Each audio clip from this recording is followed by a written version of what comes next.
Hi, my name is Kitten with 4D Cardistry, and today I'm going to teach you how to do the spring.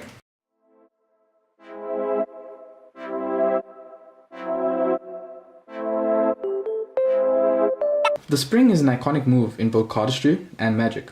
Personally, I believe it's so wildly used for the reactions it gets. I myself get great reactions from this move. That's the reason I thought it'd be a good move to show you guys today. So grab a deck of cards and follow along. First thing I feel I should point out is that the type of cards you use may affect your performance with this move. The cards I'm using are bicycle cards. They are usually nice and thin and readily available. You can just go to a Pick and Pay here in South Africa and go pick it up for yourself. Or you can use anything that feels thin and easy to bend. Right. So now let's get into the hand position.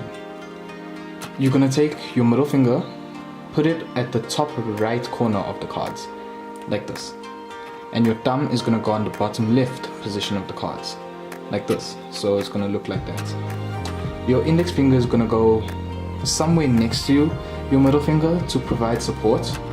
Right, this is my preferred grip. There are other grips and ways to spring cards. I just prefer to use this one. In my opinion, it's the easiest way.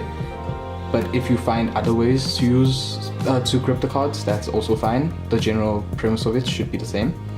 But anyway, so now when you're in this grip, you're going to want to bend the cards inwards like this, in towards your hands. I see a lot of people trying to do the spring by bending it outwards and expecting it to just spring out. If you do that, it might spring out, but I don't think you're gonna like the result.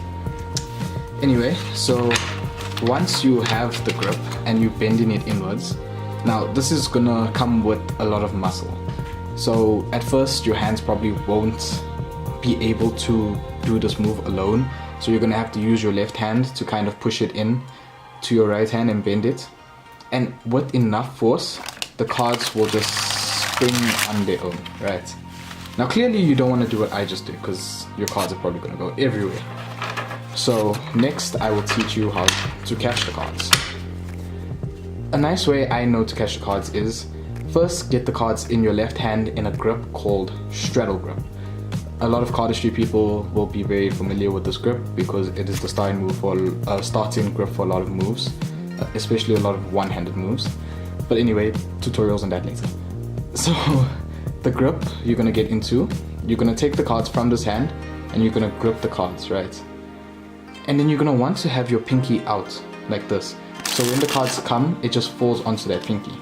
Your two fingers are gonna want to be out, preventing the cards from falling down that way. And the top index finger doesn't really matter, I guess. Try and keep it extended so the cards actually fit, you know? So when you spring the cards, you're gonna get into that position and you're just gonna try and aim the spring towards that area.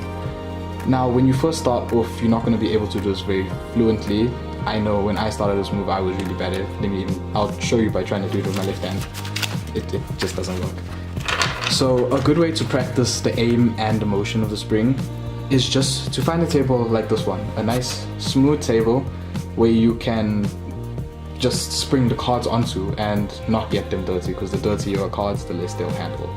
Either way, so get a nice table like this, get the cards, and just spring them.